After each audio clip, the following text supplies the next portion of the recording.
الحمد لله الذي فضل سيدنا ومولانا محمدا على العالمين جميعا وأقامه يوم القيامة للمذنبين المتلوثين الخطائين الهالكين شفيعا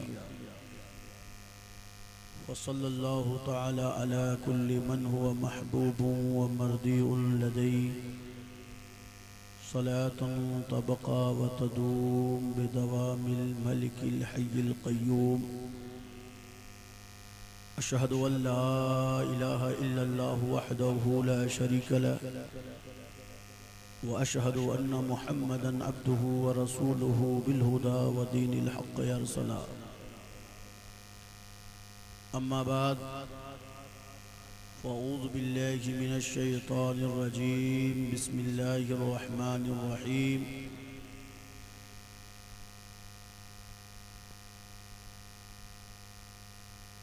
إن الإنسان لربه لكنود وإنه على ذلك لشهيد.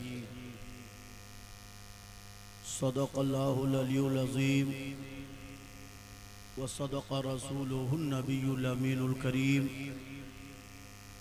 ونحن على ذلك لمن الشاهدين والشاكرين والحمد لله رب العالمين.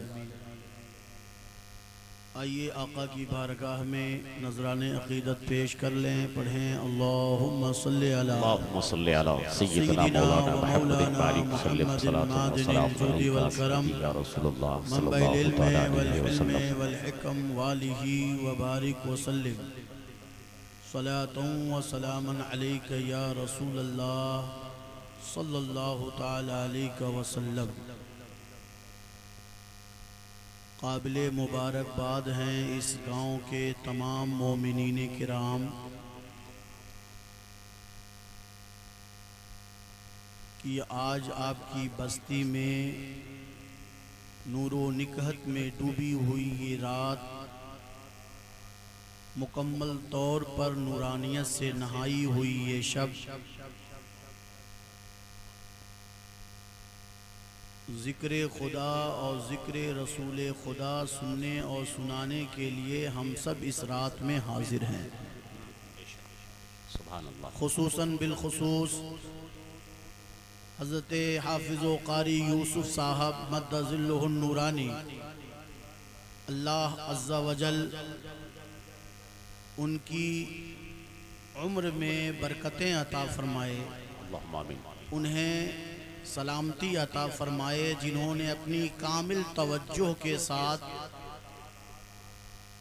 مدرسے اور مدرسے کے لوازمات کو جمع کرتے ہوئے آپ حضرات کو یہاں جمع فرمایا.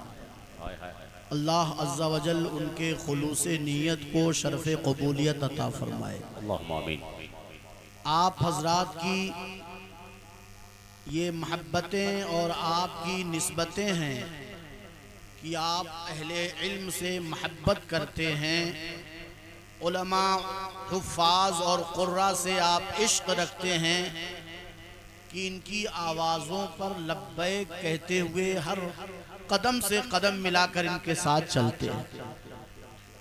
اور یہ یاد رکھیں کہ ہر شے اپنی نسبت کی بنا پر ممتاز ہوا کرتی ہے.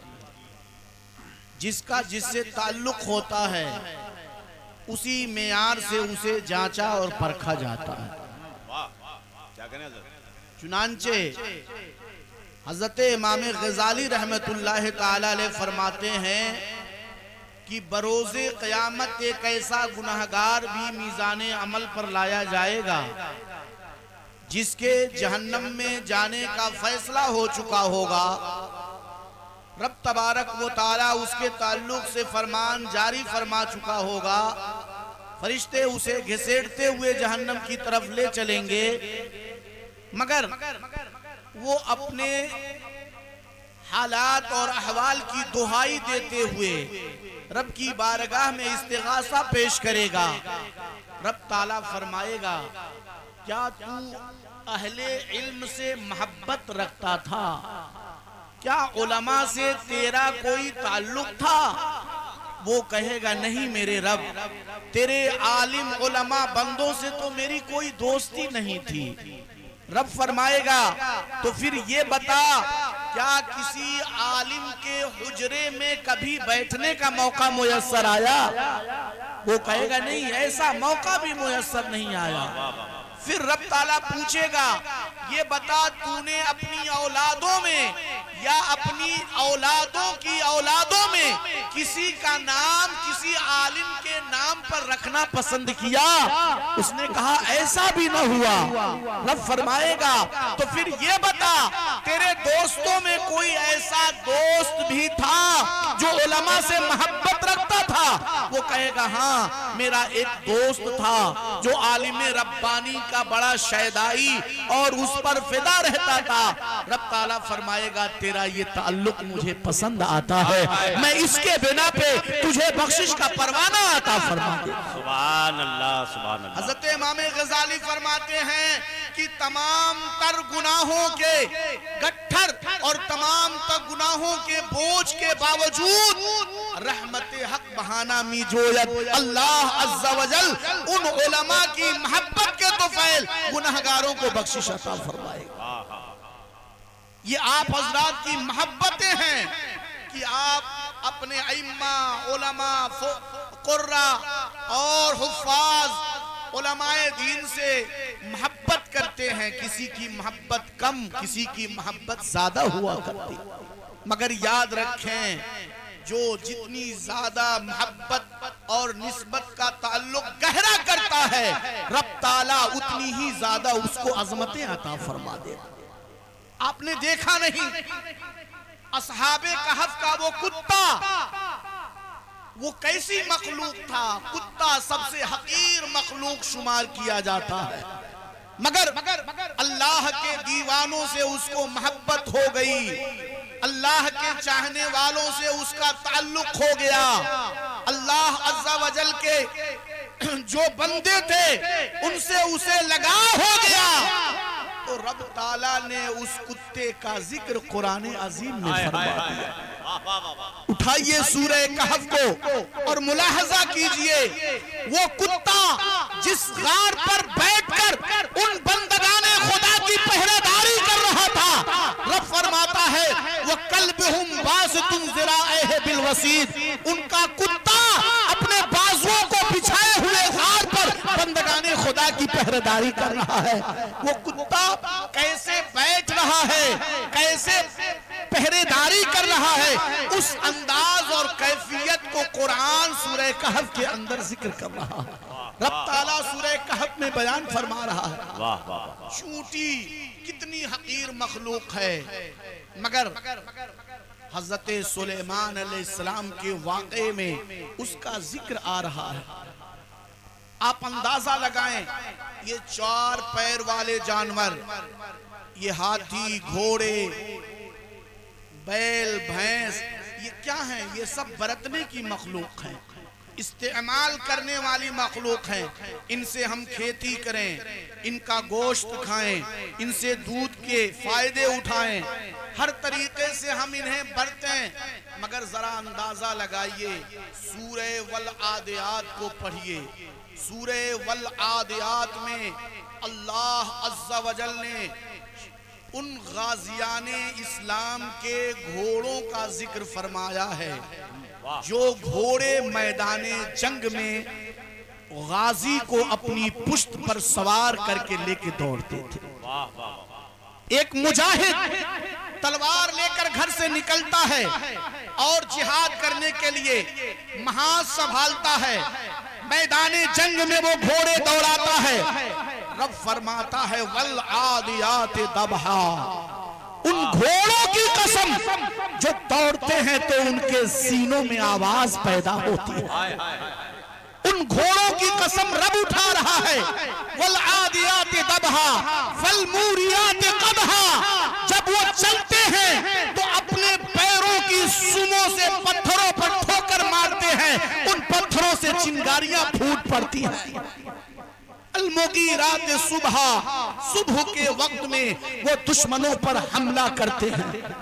فَأَثَرْنَ بِهِ نَقْعًا، اور جب وہ تیز رفتار میدان جنگ میں دوڑتے ہیں تو دھول اڑاتے ہیں، گرد و غبار اڑاتے ہیں۔ فَوَسَطْنَ بِهِ جَمْعًا، اور وہ دشمنوں کے لشکر پر ٹوٹ پڑتے ہیں، اپنی جان کی فکر نہیں کرتے، اپنے مرنے کٹنے کی فکر نہیں کرتے، بلکہ اللہ کے بندے غازی جب انہیں ایڑ لگاتے ہیں تو رب کے نام پر نعرہ تکبیر سن کر اپنی جانوں کو جوخم میں ڈال کر دشمنوں کے نرغے میں داخل ہو جاتے ہیں۔ فَوَسَطْنَ بِهِ جَمْعًا، تمام کے تمام مکمل طور پر دشمن کے لشکر پر ٹوٹ پڑتے ہیں۔ بتاؤ یہ گھوڑا کون سی مخلوق تھا؟ چوپایوں میں اس کا ذکر تھا، مگر اللہ کے نام پر غازیان اسلام کی آواز پر اپنی جان قربان کرنے کے لیے دوڑ رہا ہے تو رب تعالیٰ نے پوری سورہ والعادات میں والعادیات میں ان گھوڑوں کے تمام حرکات و سکنات کا ذکر فرما دیا، اور فرماتا ہے انسان تو انسان ہو کر رب کی غلامی نہیں کرتا، ناشکری کرتا ہے، اور وہ جاندار جانور چار پیر والی مخلوق ہو کر رب کی فرما برداری میں اپنی جان ڈال دیتا ہے دشمنوں کے نرغے میں، اس لیے وہ قابل ذکر ہے کہ اپنی جان کی فکر نہیں کرتا، اور تو اس لیے قابل ذکر نہیں ہے کہ تو اپنی جان بچاتا ہے مگر اسلام اور ایمان کی تو فکر نہیں کرتا۔ رب فرماتا ہے ان الانسان لربہ لکنود، بے شک انسان اپنے رب کا بڑا ناشکرا ہے، بڑا ناشکرا ہے، یہ شکر نہیں کرتا۔ دوسری تمام مخلوقات رب کا شکر ادا کرتی ہیں، مگر یہ ہے کہ ہر وقت زبان پہ اس کے شکوہ اور شکایت رہتی ہے۔ کیا پہلے زمانے میں بارش اور باڑھ نہیں آتی تھی؟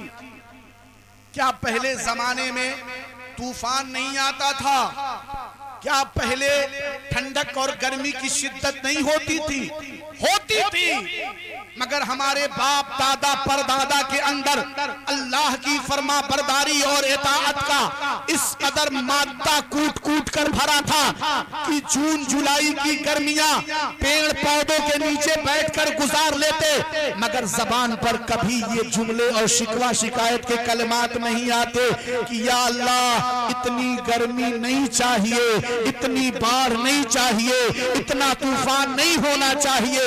اس طرح کی بولیاں شکوہ اور شکایت کی ان کی زبان پر نہیں آتی۔ ان کے پاس لباس نہ ہوتے، پہننے کے لیے کپڑے نہ ہوتے، دوسروں سے کپڑا مانگ کر وہ اپنی شادیاں اپنے تقریبات کو وہ پورا کیا کرتے، مگر ان کی زبان پر شکر کے کلمات اس قدر جاری تھے کہ ہر دم ہر لمحہ مصائب و علام کا پہاڑ ہی کیوں نہ ٹوٹا ہو، ان کی زبان سے اگر کوئی کلمہ نکلتا تھا تو وہ الحمدللہ نکلتا تھا، وہ سبحان اللہ نکلتا تھا، وہ ماشاء اللہ نکلتا تھا۔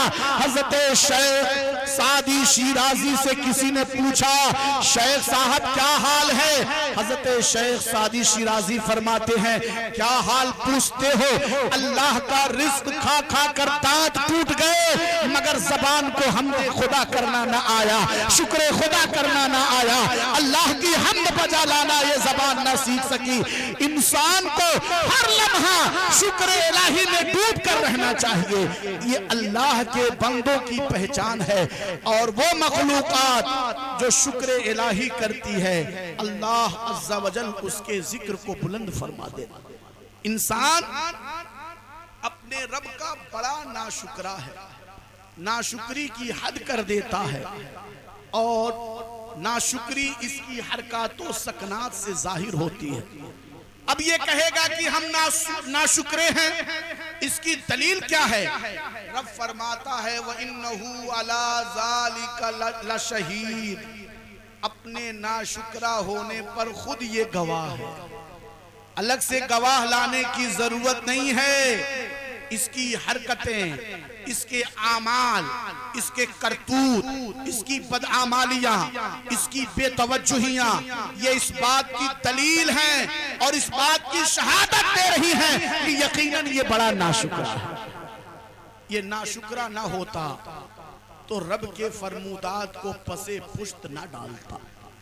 یہ ناشکرا ہے اور ناشکری اپنی زندگی کے ہر شعبے میں دکھا رہا. چنانچہ حضرت ابراہیم بن ادہم ایک بہت بڑے بزرگ ہیں، مجذوب بزرگوں میں ان کا نام ہے. ان کے پاس ایک نوجوان آتا ہے اور آ کے کہتا ہے شیخ صاحب مجھے کوئی ایسا نسخہ بتائیں کہ گناہوں کی لت چلی جائے، اللہ کا خوف پیدا ہو، زبان پر شکر الہی آئے، ناشکری کی عادت ختم ہو جائے. حضرت ابراہیم بن ادہم فرماتے ہیں نوجوان اگر تو اللہ کا شکر ادا کرنا چاہتا ہے، گناہوں سے بچنا چاہتا ہے، تو اپنے دل میں یہ بات بالکل گانٹھ کر کے رکھ لے کہ جب تو گناہ کا ارادہ کرے اور نافرمانی کرنا چاہے تو یہ سوچ لے کہ آج کے دن اللہ کا رزق اپنے منہ میں نہیں ڈالے گا. اللہ کی نافرمانی کرنے جا رہا ہے اس لیے اس کا رزق نہیں کھائے گا، اس کا دیا ہوا مشروب نہیں پیے گا. نوجوان کہتا ہے حضور ایسا کیسے ہوگا، اللہ کا رزق تو کھانا ہی پڑے گا، بغیر کھائے یہ زندگی آگے کیسے بڑھے گی. حضرت ابراہیم بن ادہم فرماتے ہیں اگر یہ بھی نہیں کر سکتا تو یہ سوچ کر رکھ لے کہ جس دن تو نافرمانی کرے گا اس دن اللہ کی زمین سے باہر نکل کر نافرمانی کرے گا، اللہ کی زمین سے دور جا کر نافرمانی کرے گا، اللہ کی زمین پر اپنا قدم نہیں رکھے گا. اس نے کہا حضور ایسا بھی نہیں ہو سکتا، کوئی اور نسخہ بتا دیں.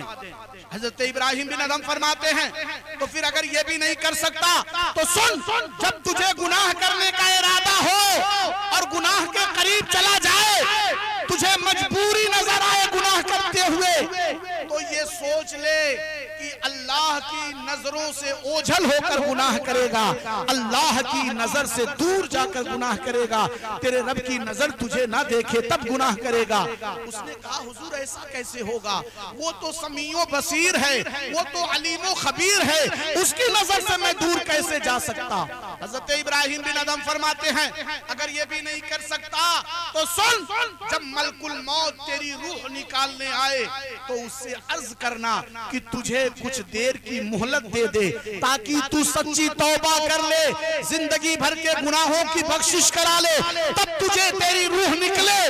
اس نے کہا اللہ کے فرشتے مجھے موقع نہیں دیں گے، بھلا یہ فرصت کہاں ملنے والی. حضرت ابراہیم بن ادہم نے فرمایا تو پھر قبر میں فرشتے جب تیری پسلیاں توڑیں گے تو ان سے موقع مانگ لینا. کہا یہ بھی نہیں ہوگا.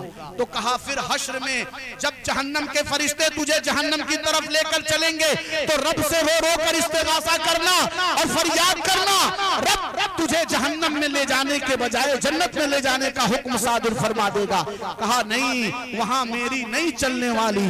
حضرت ابراہیم بن ادہم فرماتے ہیں ارے نادان، جب تو اتنا بے بس ہے، اتنا عاجز ہے، اتنا درمادہ ہے، اتنا کمزور ہے کہ نہ تیری یہاں چلتی ہے، نہ تیری قبر میں چلتی ہے، نہ تیری حشر میں چلتی ہے، تو پھر اپنی مرضی سے کیوں زندگی گزارتا ہے؟ اپنے رب کی مرضی سے زندگی کیوں نہیں گزارتا؟ اپنے خدا کی مرضی سے زندگی کیوں نہیں گزرتا؟ اپنی مرضی کی زندگی چھوڑ دے، رب کی مرضی سے زندگی گزارنا شروع کر دے. نافرمانی اسی وقت جائے گی جب بندہ اپنی مرضی سے نہیں بلکہ اپنے رب کی مرضی سے زندگی گزارنے کا ارادہ کرے. رب فرما رہا ہے وَإِنَّهُ عَلَى ذَلِكَ لَشَهِيدٌ وَإِنَّهُ لِحُبِّ الْخَيْرِ لَشَدِيدٌ. یہ انسان مال کا بہت زیادہ کر رہا ہے. اعلیٰ حضرت فرماتے ہیں مال کا بہت زیادہ کررا ہے، یعنی رسیہ ہے. ہمیشہ اس کو مال چاہیے، سونا چاہیے، چاندی چاہیے، دنیا کی تمام اموال اور تمام ذخیرے اسے چاہیے. اگر اس سے ممکن ہوتا تو یہ مال کھاتا، سونا چاندی اپنے پیٹ میں ڈال کر جمع کر لیتا، مگر وہ کھانے کی چیزیں نہیں ہیں. مگر وہ فرما رہا ہے وَإِنَّهُ عَلَىٰ ذالک لشہید وانہ لحب الخیر لشدید، یہ مال کا بڑا رسیہ ہے، بڑا کرنا ہے۔ اور دوسرے مقام پر رب فرماتا ہے الذی جمع مالا وعددا، خرابی ہے ان کے لیے جو مال کو جمع کرتے ہیں اور اسے بار بار گنتے ہیں۔ بعض لوگوں کو تو سنا گیا کہ رات کو اٹھ کر اپنا پیسہ گنتے ہیں کہیں کم نہ ہو جائے۔ یہ مال جمع کرتا ہے انسان، وعددا، اور بار بار اسے کاؤنٹ کرتا ہے، گنتا ہے، ذرا دیکھیں کچھ گھٹ تو نہیں گیا، دیکھیں کہیں ڈس بیلنس تو نہیں ہو گیا۔ وَيَحْسَبُ أَنَّ مَالَهُ أَخْلَدًا، اور یہ گمان کرتا ہے کہ اس کا مال ہمیشہ رہے گا، ہمیشہ باقی رہے گا۔ رب فرماتا ہے کلا، ہرگز نہیں، بالکل نہیں، لَيُنبَذَنَّ فِي الْحُطَمَةِ، اس کا یہ مال جہنم کی آگ میں پھینک دیا جائے گا۔ لَيُنبَذَنَّ، یقیناً ضرور اس کا یہ مال جہنم کی بھٹیوں میں اور جہنم کے شعلوں میں ڈال دیا جائے گا۔ نبذ ینبذ عربی زبان کا لفظ ہے، جب آدمی کا جوتا استعمال کے بعد ٹوٹ جاتا ہے، چپل بالکل ناقابل استعمال رہتی ہے، تو وہ کیا کرتا ہے؟ اس چپل کو اٹھا کر کے یوں کوڑے دان میں ڈال دیتا ہے، پیروں سے ٹھوکر مار کے اسے گھور پر پھینک دیتا ہے۔ کہتے ہیں اہل عرب نبذت النعل، میں نے جوتے کو ڈال دیا، کوڑے دان میں پھینک دیا۔ اسی لفظ کے ذریعے نظم قرآنی لایا گیا کلا لینبذن فی الحطمہ، ہرگز نہیں، یہ مال اس کے کام آنے والا نہیں ہے، یہ اٹھا کر کے جہنم کی آگ میں ڈال دیا جائے گا۔ وما ادراک ما الحطمہ، اور تم کیا جانو حطمہ کیا ہے؟ نار اللہ الموقدۃ التی تطلع علی الافئدہ، یہ جہنم کی وہ بھڑکتی ہوئی آگ ہے جو قیامت کے دن لوگوں کے دلوں پر چڑھ جائے گی، یعنی جس کی دہشت، جس کی خوفناکی اور ہلاکت لوگوں کے دلوں پر سوار ہو جائے گی۔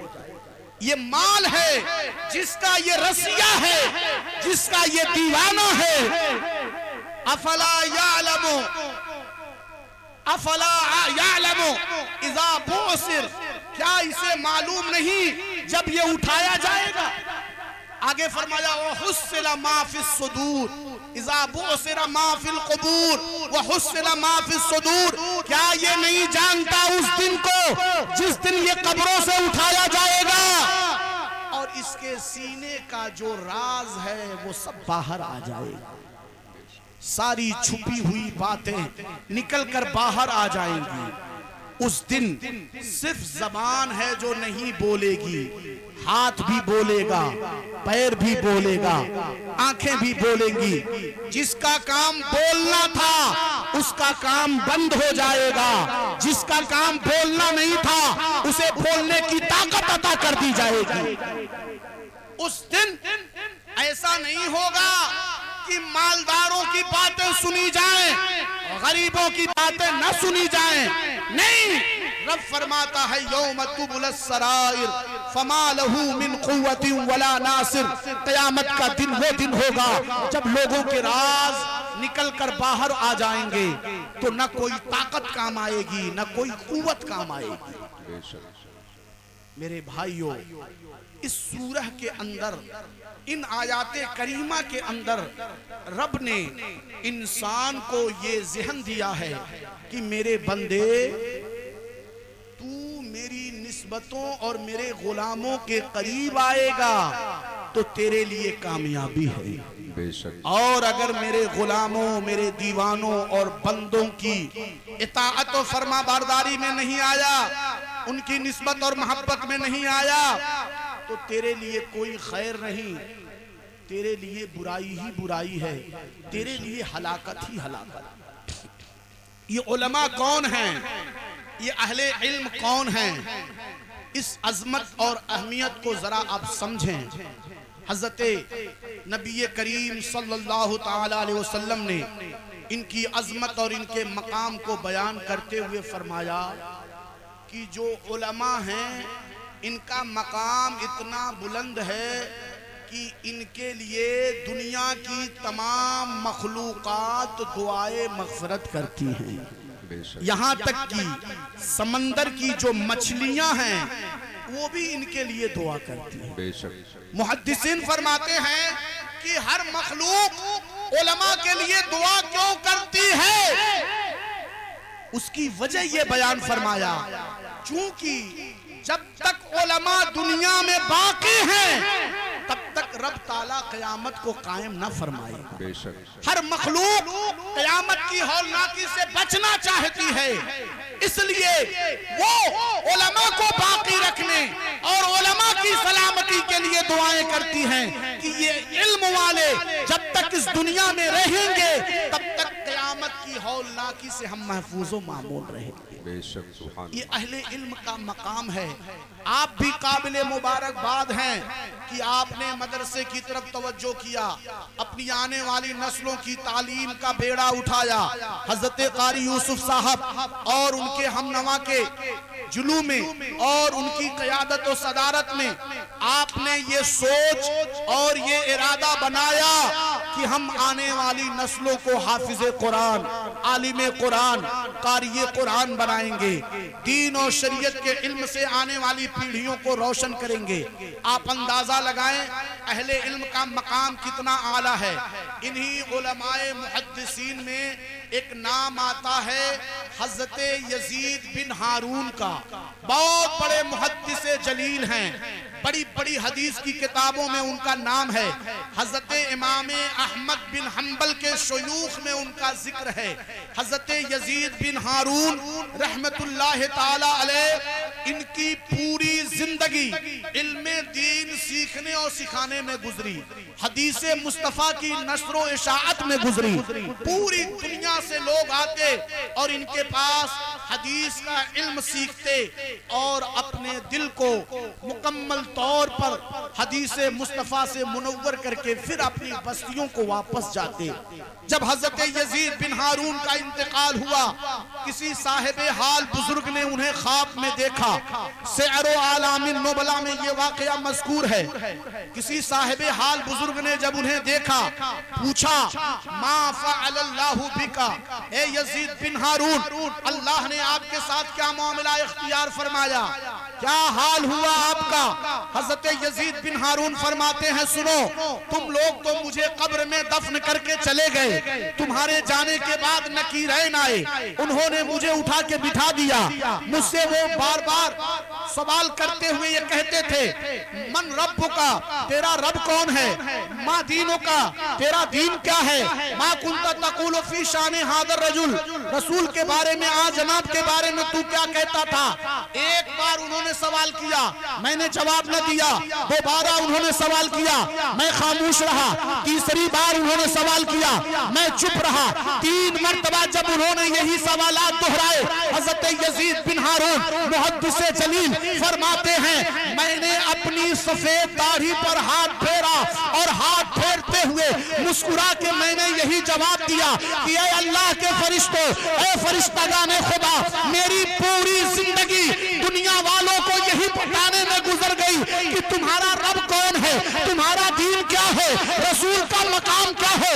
مجھے تعجب ہو رہا ہے کہ اب مجھے سے یہ سوال کیا جا رہا ہے کہ تیرا رب کون ہے، تیرا دین کیا ہے، رسول کے بارے میں تو کیا کہتا ہے۔ ارے جب میرے ہزاروں ہزار شاگرد یہ درس مجھ سے لے کر اپنی دنیا آخرت کو کامیاب بنا چکے ہیں تو کیا یہ سوال اب مجھ سے کیا جائے گا کہ میرا رب کون ہے، میرا دین کیا ہے، رسول معظم کی ہستی کیا ہے؟ فرشتگان خدا خاموش ہو گئے، آواز آئی صدقت یا عبداللہ، اے اللہ کے بندے تو نے سچ کہا، یقیناً تیری بات سچی ہے، جا اللہ نے تجھے بخشش عطا فرما دی ہے، تجھے مغفرت عطا فرما دی ہے اور تیری قبر میں جنت کی ٹھنڈی ہوا جاری کر دی گئی۔ سبحان اللہ، نعرہ تکبیر، نعرہ رسالت، جلسہ عید میلاد النبی، نعرہ تکبیر۔ آپ اندازہ لگاؤ ان علماء کا مقام کیا ہے جو قرآن و حدیث کا درس دیتے ہیں، جن کے شب و روز درس قرآن و درس حدیث سے لبریز ہوتے ہیں۔ جن کی زبان پر ہمیشہ قال اللہ اور قال الرسول کی صدائیں بلند ہوتی ہیں، ان کا مقام کتنا اعلیٰ ہے آپ اندازہ لگائیں۔ ان کے فضائل اور ان کے مناقب کی بے شمار حدیثیں اور آیات کریمہ موجود ہیں، آپ بارہا ان علماء سے سنتے رہتے ہیں، لیکن ذرا آئیے میں آپ کو بتاتا ہوں باب حدیث میں کیا مقام علماء کا ذکر کیا گیا ہے۔ ایک بہت بڑے امام ہیں حضرت امام ابو داؤد، امام ابو داؤد کی مشہور حدیث کی کتاب ہے سنن ابی داؤد۔ یہ صحاح ستہ جو 6 بڑی حدیث کی کتابیں ہیں ان میں تیسرے نمبر پر نام آتا ہے سنن ابی داؤد کا۔ بخاری اور مسلم کے بعد یہ کتاب ترتیب میں لائی جاتی ہے۔ حضرت امام ابو داؤد کا مقام علم حدیث میں بہت بڑا ہے۔ ان کے بارے میں فرمایا گیا اُلِّیَنَ الْحَدِيثُ لِدَاؤد کما اُلِّیَنَ الْحَدِيدُ لِدَاؤد علیہ السلام۔ فرمایا گیا کہ امام ابو داؤد کے لیے حدیث کو ایسے ہی آسان کر دیا گیا جیسے حضرت داؤد پیغمبر کے لیے لوہے کو نرم کر دیا گیا تھا۔ حضرت داؤد پیغمبر جب لوہے کو اپنے ہاتھ میں لیتے تھے تو یہ خاص معجزہ تھا کہ لوہا آٹے کی طرح سے جیسے جیسے دبتا ویسے ویسے اپنی صورت بناتا چلا جاتا، موم کی طرح سے بالکل نرم ہو جاتا تھا۔ فرمایا گیا امام ابو داؤد کے لیے حدیث کو ایسے ہی آسان بنا دیا گیا جیسے حضرت داؤد پیغمبر کے لیے لوہے کو سہل اور نرم کر دیا گیا۔ یہ حضرت امام ابو داؤد ہیں، انہی کے زمانے کے ایک مجذوب صاحب حال صاحب کشف بزرگ ہیں حضرت سہل بن عبداللہ، بہت اعلیٰ مقام ہے۔ اس زمانے کے بڑے ائمہ اور علماء میں ان کا نام ہے، چوٹی کے بزرگ عالم ہیں حضرت سہل بن عبداللہ۔ وہ چلتے ہوئے حضرت امام ابو داؤد کے دروازے پہ آئے، دستک دی۔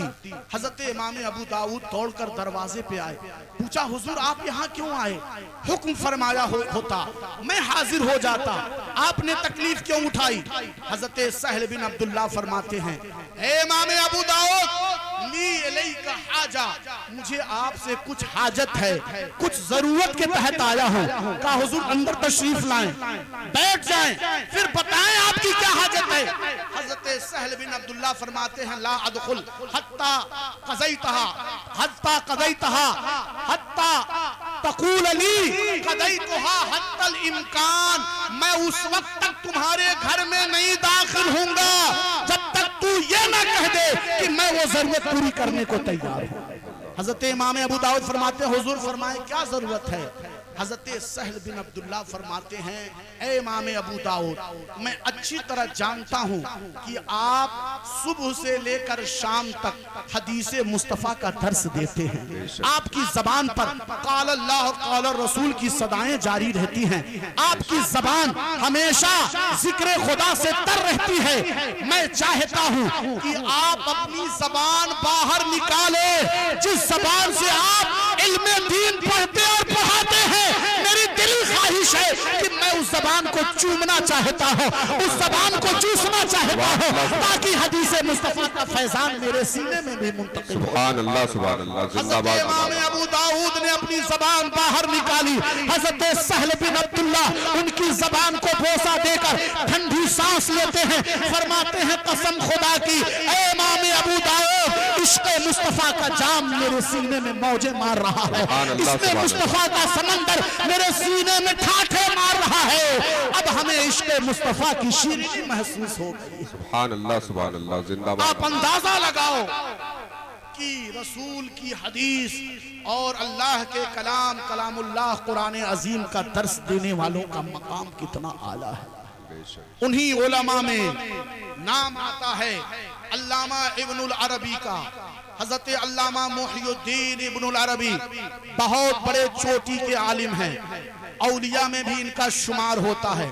فرماتے ہیں میں نے ایک حدیث پڑھی، اس حدیث کے کلمات ملا علی قاری نے بھی نقل کیے ہیں، اس میں لکھا ہوا تھا من قال لا الہ الا اللہ 70,000 غفر اللہ لہ ولمن قیل لہ۔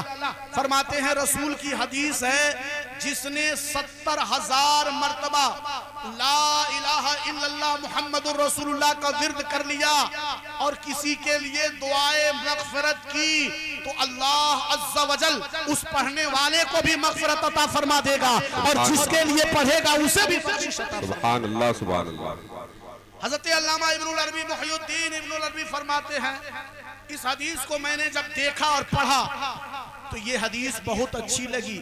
70,000 مرتبہ لا الہ الا اللہ محمد رسول اللہ پڑھنا بہت عظیم کام ہے۔ جو پڑھے اس کی بھی بخشش، جس کے لیے پڑھے اس کی بھی بخشش۔ فرماتے ہیں لیکن جب میں نے اس کی سند پر غور کیا، راویان حدیث کو کھنگالا تو یہ حدیث مجھے کمزور نظر آئی۔ اوپر روایت کے سلسلے میں راوی مجھے ضعیف نظر آئے، مگر میں نے دل میں سوچا چلو ٹھیک ہے، اس کے سلسلے میں اور سند میں کمزوری ہے مگر بات تو اچھی ہے، کوئی حدیث سے اور قرآن سے ٹکراتی ہوئی بات تو ہے نہیں، پڑھ لینے میں حرج کیا ہے۔ آپ فرماتے ہیں میں نے 70,000 مرتبہ کلمہ طیب پڑھ لیا اور اس کا ثواب میں نے محفوظ کر لیا۔ کسی کو ایصال نہیں کیا، کسی کو بھیجا نہیں، محفوظ کر لیا۔ اور چند ہی دنوں کے بعد میرے ایک مرید نے مجھے دسترخوان پر بلایا، دعوت دی۔ میں اپنے معتقد مرید کے گھر پہنچا، وہاں پر ایک نوجوان پہلے سے بیٹھا ہوا تھا۔ اس نوجوان کے بارے میں پورے علاقے میں یہ شہرہ تھا کہ یہ نوجوان علماء سے محبت کرتا ہے، عالموں کی قدر کرتا ہے، علماء کی جوتیاں سیدھی کرتا ہے، جس کی برکت سے اللہ نے اسے صاحب کشف و کرامت بنا دیا ہے۔ اللہ تعالیٰ ڈھکی ہوئی باتیں، پردہ خفا کی باتیں اس کے دل پر القا فرما دیتا، اس کے دل پر ظاہر فرما دیتا۔ حضرت علامہ محی الدین ابن العربی فرماتے ہیں میں دسترخوان پر بیٹھ گیا، اس جوان کو دیکھ رہا تھا، وہ مجھے دیکھ رہا تھا۔ تھوڑی دیر کے بعد کھانا لگایا گیا، دسترخوان تیار ہوا، میزبان نے کہا کہ شروع کیا جائے۔ ہم نے دسترخوان کا نمالہ اٹھایا، پہلا لقمہ ابھی منہ کے قریب کیا، کیا دیکھتا ہوں وہ نوجوان دہاڑے مار مار کر رو رہا ہے، چیخ رہا ہے، چلا رہا ہے، بے چین نظر آ رہا ہے۔ میں نے کہا نوجوان کیا ہو گیا؟ ماں یبکی کا، کیوں رو رہا ہے؟ کس چیز نے تجھے رلا دیا؟ وہ روئے جا رہا ہے، روئے جا رہا ہے، مسلسل روئے جا رہا ہے۔ علامہ ابن العربی فرماتے ہیں میں نے اس نوجوان کو مخاطب کرتے ہوئے کہا بتا تو صحیح بات کیا ہے؟ دسترخوان پہ کھانا کھانے بیٹھا ہے، تیرے بارے میں تو میں نے بڑی اچھی اچھی باتیں سنی تھی اور تو رو رہا ہے۔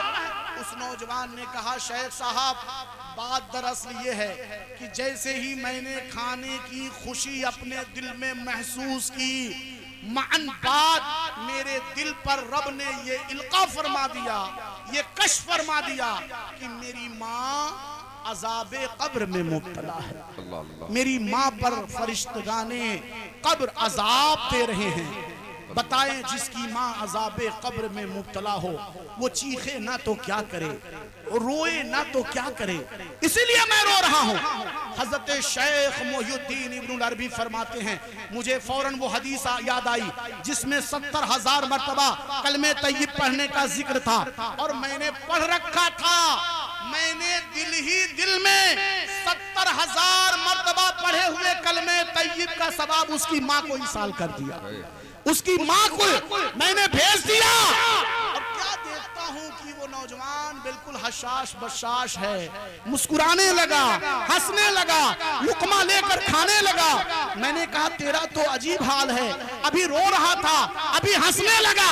اس نے کہا ابھی ابھی میرے دل پر رب نے القا فرمایا ہے کہ اس کے کسی صالح بندے نے اپنے جمع کیے ہوئے ثواب کو میری ماں کے نام ایصال کر دیا ہے، میری ماں عذاب قبر سے رہا ہو چکی ہے۔ اب میں اس لیے خوش ہوں کہ اللہ نے ماں کو عذاب قبر سے نجات عطا فرما دی۔ حضرت علامہ محی الدین ابن العربی فرماتے ہیں وہ حدیث مجھے کمزور نظر آ رہی تھی، مگر جب اس نوجوان کی کیفیت میں نے ملاحظہ کی فَعَلِمْتُ صِحَّةَ الْحَدِيثِ بِكَشْفِهِ وَصِحَّةَ كَشْفِهِ بِصِحَّةِ الْحَدِيثِ، میں نے اس نوجوان کے کشف سے جانا کہ یہ حدیث مصطفیٰ صحت کے اعلیٰ درجے پر پہنچی ہوئی ہے اور حدیث مصطفیٰ سے جانا کہ وہ نوجوان واقعی صاحب کشف و کرامت ہے۔ بے شک سبحان اللہ سبحان اللہ، اعلیٰ زندہ حضرت باد۔ سرکار فرماتے ہیں بہت سی ایسی حدیثیں جو سند حدیث کے قانون کے اعتبار سے ضعیف ہوتی ہیں مگر صاحب مراقبہ کی نظر میں وہ صحت کے اعلیٰ مقام پر بے پہنچی ہیں۔ شک میرے بھائیوں، مجھے عرض یہ کرنا تھا کہ وہ نوجوان جو صاحب کشف و کرامت تھا اس کی وجہ کیا تھی؟ اس کی وجہ یہ تھی کہ وہ علماء کے قدموں سے لگا ہوا تھا۔ مجھے بات یہ کہنی ہے کہ آپ اہل علم سے جڑ جائیں۔ اہل علم سے جڑنے والے یقیناً اپنے اندر زندگی محسوس کرتے ہیں، کیونکہ اہل علم سے جڑنا در حقیقت اسلام سے جڑنا ہے۔ بے شک ایمان کی مضبوطی کی شاہکار ہے یہ، جو علماء سے محبت کرتے ہیں، اہل علم کے قریب ہوتے ہیں، یقیناً ان کے ایمان میں پختگی ہوتی ہے، ان کا اسلام مضبوط ہوتا ہے۔ بے شک اور اگر ہمارے پاس ایمان کی دولت نہ ہو، اسلام کی قوت نہ ہو، تو پھر دنیا جہان کی بے شمار قوتیں کیوں نہ موجود ہوں، ہم انسان یقیناً کامل نہیں ہیں، ہمارے اندر کوئی کمال اور کوئی خوبی نہیں ہے۔ ہماری پہچان، ہماری کامیابی کا راز، ہمارے فلاح و بہبود کا سب سے بڑا جو اعجاز ہے وہ ہمارا ایمان اور ہمارا اسلام ہے۔ بے شک اپنے بچوں کو بھی اسلام سے قریب کیجئے، اپنی بچیوں کو بھی اسلام سے قریب کیجئے، مدرسوں کے قریب آئیے، مسجدوں کے قریب آئیے، اور یقین جانیے جن دنیا کے علاقوں سے مدارس ختم کر دیے گئے، مسجدوں کو ختم کر دیا گیا، آج تاریخ کے صفحات میں وہاں اسلام نظر نہیں آ رہا ہے۔ آج تاریخ کے صفحات کو دیکھ لیجئے، جہاں جہاں سے مدرسوں کا وجود مٹا، مسجدوں کا وجود مٹا، وہاں آج کوئی اللہ عز و جل کا نام لینے والا نظر نہیں آ رہا ہے، اسلام کا جھنڈا اٹھانے والا نظر نہیں آ رہا ہے۔ ہماری پہچان، ہماری آل و اولاد کی پہچان، آنے والی نسلوں اور پیڑھیوں کی پہچان ان مدارس سے ہے، ان مکاتب سے ہے، ان مسجدوں سے ہے۔ آپ 3 بیٹے آپ کے پاس ہیں، ایک بیٹے کو آپ ڈاکٹر بنا دیتے ہیں، دوسرے کو آپ IAS IPS کی تعلیم دلا دیتے ہیں، اور جس کو آپ کمزور سمجھتے ہیں اس کو علامہ محمد احمد صاحب کی بارگاہ میں، قاری یوسف صاحب کی بارگاہ میں، مولانا غلام ربانی صاحب اور ان ائمہ اور علماء کی بارگاہ میں بھیج دیتے ہیں، یہ کہہ کر کہ بڑا بدماش ہے، گھر کو سر پہ اٹھائے رکھتا ہے، بڑا شرارتی ہے، مگر یقین جانیے یہ حافظ قرآن، یہ عالم قرآن، یہ علماء ربانین جب اس بدماش اور شریر بیٹے کی نوک پلک کو درست کرتے ہیں، اسے قرآن کی تعلیم دیتے ہیں، اسے مصلی امامت کے قابل بناتے ہیں، تو وہ اتنا معزز اور مکرم ہوتا ہے کہ عیدین کی جب وہ نمازیں پڑھاتا ہے،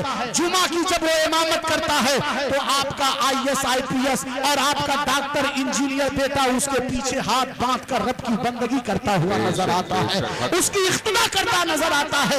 یہ اعجاز کسی دنیا دار کی طرف سے نہیں آیا ہے، یہ اعجاز رب نے قرآن کے ذریعے عطا فرمایا ہے، ایمان کے ذریعے عطا فرمایا ہے، علم دین کے ذریعے عطا فرمایا ہے، شریعت محمدیہ کے ذریعے عطا فرمایا ہے۔ بے شک سبحان اللہ سبحان اللہ۔ آپ اپنی اولادوں کو دین کے قریب لائیے، حضرت فاروق اعظم کی وہ بات یاد کیجئے، خلیفہ دوم ہے حضرت امیر المومنین حضرت عمر بن خطاب رضی اللہ تعالیٰ عنہ، جب مدینہ طیبہ سے مکہ آ رہے تھے، ایک بہت چٹیل میدان تھا، وادی تھی، اسی وادی میں رک گئے، اپنے دوستوں کو روک دیا، کھڑے ہو کر اس وادی کو دیکھنے لگے۔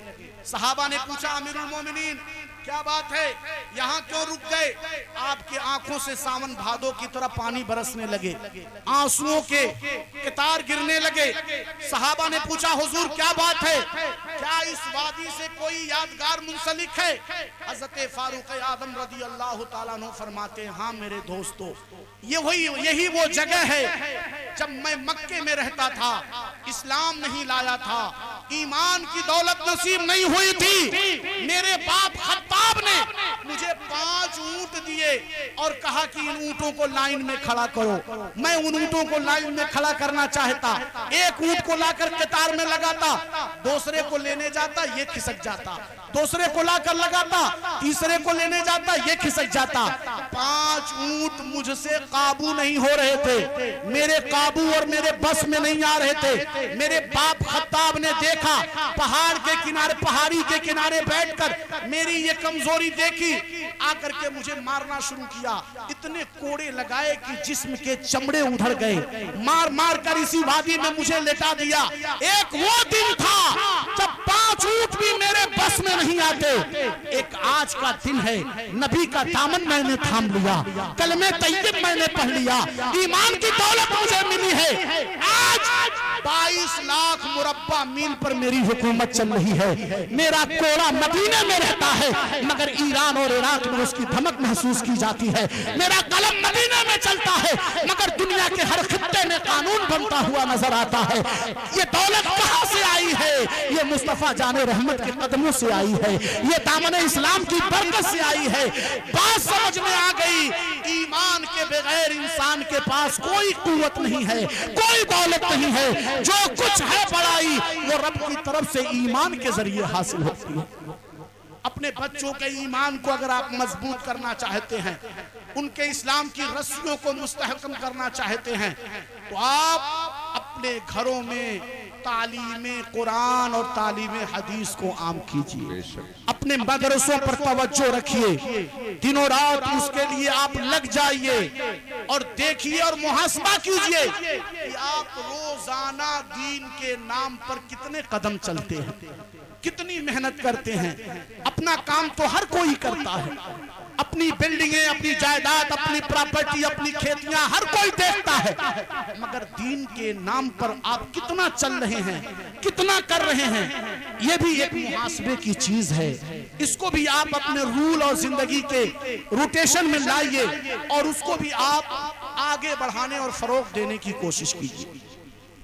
آج رونا اسی بات کا ہے، ہم صاحب ایمان تو ہو گئے، صاحب اسلام تو ہو گئے، مگر ہمارے ایمان میں چاشنی نہیں ہے، لذت نہیں ہے، شیرینی نہیں ہے۔ رب تعالیٰ کی فرما برداری جیسی ہونی چاہیے ویسی فرما برداری ہمارے اندر نہیں ہے، اسی لیے ہم ہر طریقے سے پسپا اور ناکام نظر آ رہے ہیں۔ بے شک اسی ہندوستان کی سرزمین پر ایک غیر مسلم اسلام قبول کرتا ہے اور جیسے ہی اس نے کلمہ طیب پڑھا، اس کے گھر والوں نے مار مار کر اسے جائیداد پراپرٹی سے بے دخل کر کے بھگا دیا۔ بھاگتا ہوا ایک گاؤں میں آیا، ایک چھوٹی سی بستی میں آیا، امام صاحب کے قریب آ کر اس نے اپنا ماجرا سنایا۔ امام صاحب نے اسے سہارا دیا۔ امام صاحب کہنے لگے، سنو، غریب آبادی ہے، بہت کمزور مسلمان یہاں ہیں، لیکن میرا کھانا ٹفن میں آتا ہے، میں بھی اسی کھانے میں تیرا حصہ بنا دوں گا، ایک کا کھانا 2 کو کفایت کر جائے گا۔ امام صاحب اس کو کھلاتے رہے، مسجد میں اسے رکھا، وضو کا طریقہ بتایا، نماز کا طریقہ بتایا، کلمات سکھا دیے، دعائیں سکھا دی، آذان کی مشق کرا دی، اور وہ مؤذن ہو گیا۔ 2-3 مہینے میں وہ اچھا خاصا مؤذن بن گیا، مسجد میں آذان دینے لگا، مگر اس کے نماز پڑھنے کا طریقہ تھوڑا الگ تھا۔ جب امام صاحب نیت باندھتے، اللہ اکبر، کانوں تک ہاتھ لگا کے ناف کے نیچے سبھی باندھ لیتے، مگر جب یہ اپنے ہاتھوں کو کانوں تک لے جاتا تو بہت دیر تک ہاتھ اٹھے رہتے، سورہ فاتحہ مکمل ہو جائے، سورتیں مکمل ہو جائیں، امام صاحب رکوع کے قریب پہنچ جائیں، تب تک اس کا ہاتھ کانوں تک لگا رہتا۔ لڑکے ہنستے، ٹھٹھا کرتے، استہزاء کرتے، ماحول منتشر ہوتا۔ لوگوں نے بار بار امام صاحب سے شکایت کی۔ امام صاحب نے کہا، میرے پیارے مؤذن، اگر تجھے نماز سمجھ میں نہیں آتی تو جیسے سب پڑھتے ہیں ویسے دیکھا دیکھی تو بھی پڑھ لیا کر۔ مگر مؤذن کے پلے کچھ نہیں پڑھ رہا ہے، بس وہ اپنے معمول اور ڈھرے پہ چلا جا رہا ہے۔ جمعہ کی نماز میں ایسا ہی ہوا،